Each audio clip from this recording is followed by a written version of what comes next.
د الممتحنه مبارکه سوره چې د قرآن عظیم الشان شپېتمه سوره ده په مدینې منورې کې رانازله شوې ده. 14 مبارک آیاتونه لري. تلاوت او پښتو ترجمه یې له لومړي آیت څخه اورئ. اعوذ بالله من الشیطان الرجیم. پناه وړم الله ته له شړل شوي شیطان څخه. بسم الله الرحمن الرحیم. د الله په نوم چې ډېر زیات مهربان پوره رحم لرونکی دی. يا أيها الذين آمنوا لا تتخذوا عدوي وعدوكم أولياء تلقون إليهم بالمودة وقد كفروا بما جاءكم من الحق يخرجون الرسول وإياكم أن تؤمنوا بالله ربكم إن كنتم خرجتم جهادا في سبيلي وابتغاء مرضاتي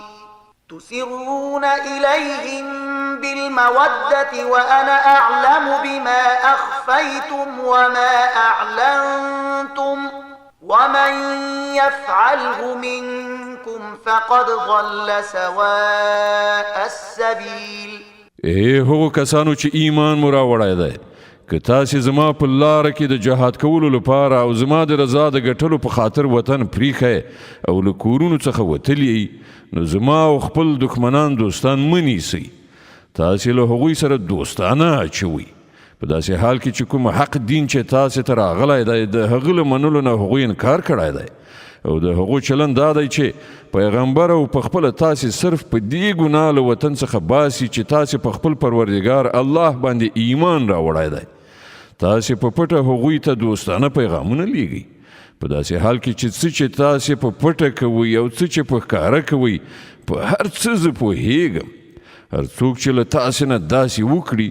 هغه په یقیني توګه له سمې لارې نه بې لارې شو. إن يثقفوكم يكونوا لكم أعداء ويبسطوا إليكم أيديهم وألسنتهم بالسوء وودوا لو تكفرون. د هغو چلن خو دا دی چې که پر تاسې بریالي شي نو له تاسې سره دښمني وکړي او په لاسونو او ژبو سره درته آزار درکړي. هغوی خو دا غواړي چې تاسې د هم په یو ډول کافر شئ. لن تنفعكم أرحامكم ولا أولادكم يوم القيامة يفصل بينكم والله بما تعملون بصير. د قیامت په ورځ به نه ستاسې خپلوۍ څه په کار درشي، نه ستاسې اولادونه. په هغه ورځ به الله ستاسې ترمنځ بیلتون راولي او همغه ستاسې د عملونو لیدونکی دی. قد كانت لكم أسوة حسنة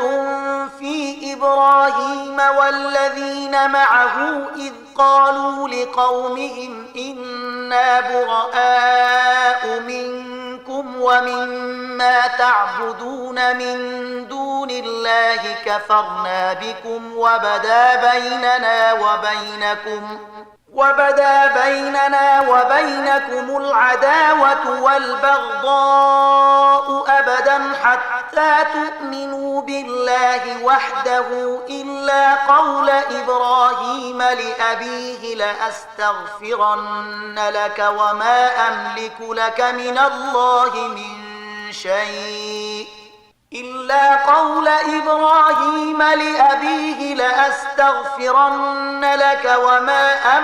لك من الله من شيء ربنا عليك توكلنا وإليك أنبنا وإليك المصير. ستاسې لپاره په ابراهیم او د هغه په ملګرو کې یوه غوره نمونه ده چې هغوی خپل قوم ته په ډاګه وویل موږ له تاسې نه او ستاسې له دغو معبودانو څخه چې تاسې د خدای په ځای بندګي کوئ قطعي بېزار یو. موږ له تاسې نه منکر شوي یو او زموږ او تاسې ترمنځ د تل لپاره دښمني شوه او کینه ولوېدله تر څو پورې چې پر یوه الله ایمان رانه وړئ. خو خپل پلار ته د ابراهیم دا وینا له دې نه مستثنا ده چې زه به ستا لپاره د مغفرت غوښتنه ارومرو وکړم او له الله نه ستا لپاره څه لاسته راوړل زما په وس کې نه دي.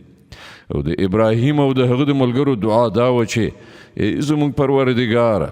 پر همدا ته باندې موږ توکل وکړ او همدا ستا لوري ته موږ رجوع وکړه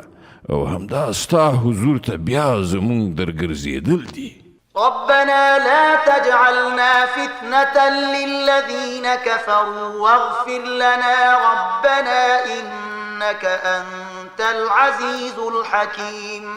ای زموږ پروردګاره موږ د کافرانو د ازمایښت وسیله مه ګرځوه او ای زموږ پروردګاره زموږ له ګناهونو څخه راتېر شه،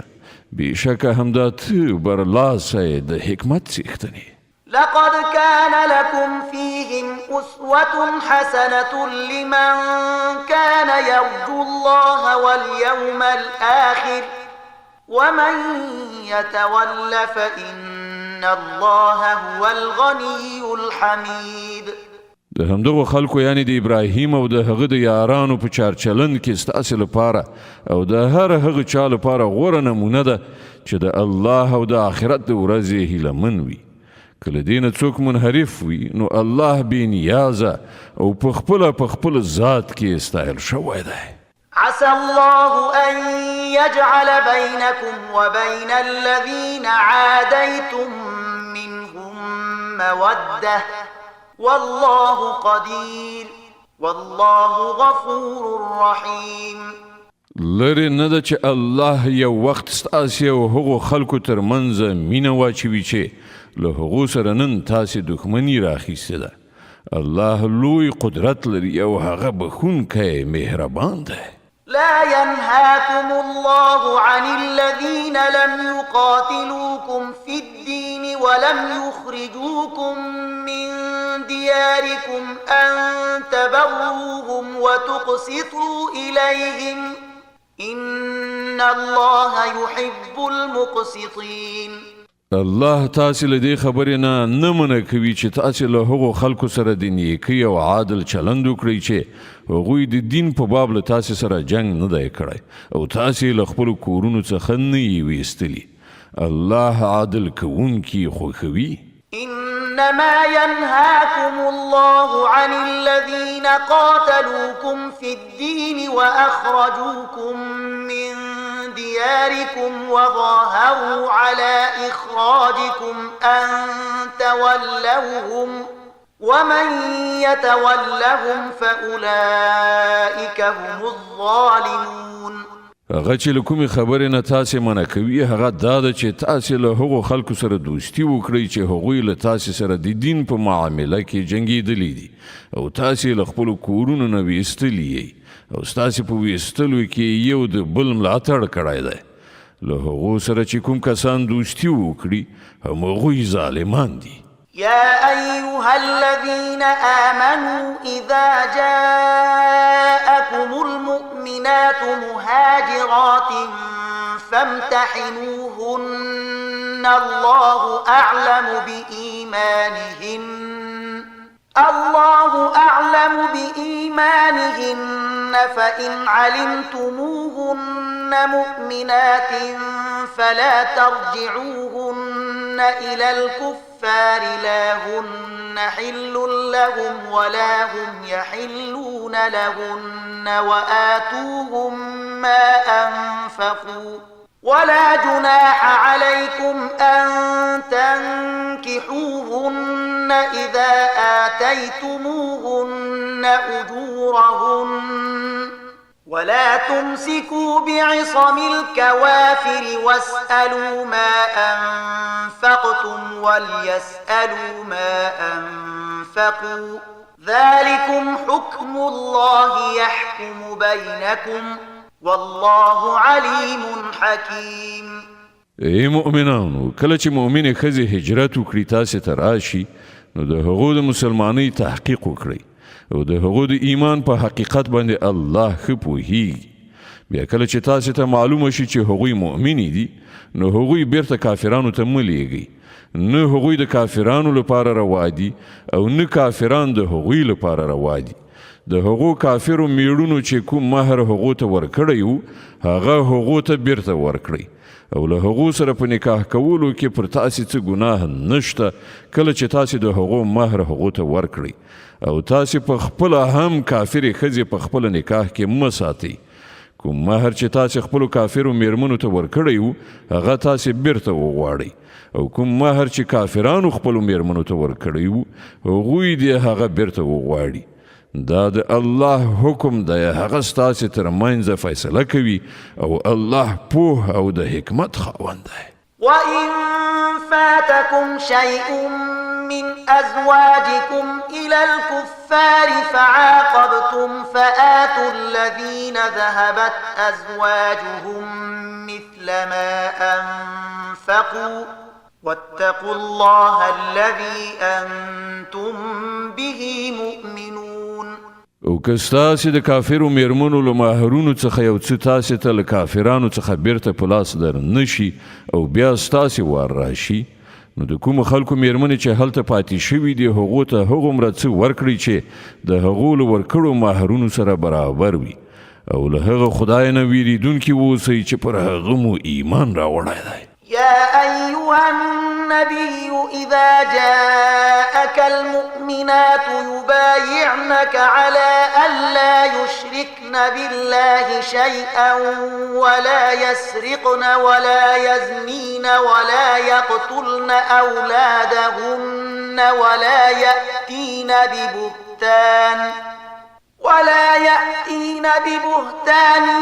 يفترينه بين أيديهن وأرجلهن ولا يعصينك في معروف فبايعهن واستغفر لهن الله إن الله غفور رحيم ای پیغمبره کله چې تا ته مؤمنې ښځې د بیعت کولو لپاره راشي او د دې خبرې وعده وکړي چې هغوی به له الله سره کوم شی نه شریکوي غلا به نه کوي زنا به نه کوي خپل اولاد به نه وژني د خپلو لاسونو پښو په وړاندې به کوم بهتان جوړ کړی نه راوړي یعنی هغه ماشوم د خپل میړه ته نه منسوبوي چې په نامشروع توګه یې له بل چا څخه زیږولی وي او په کوم معروف کار کې به ستا نافرماني نه کوي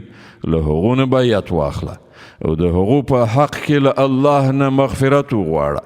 په یقیني ډول الله بخونکی او رحم کوونکی دی يا أيها الذين آمنوا لا تتولوا قوما غضب الله عليهم قد يئسوا من الآخرة كما يئس الكفار من أصحاب القبور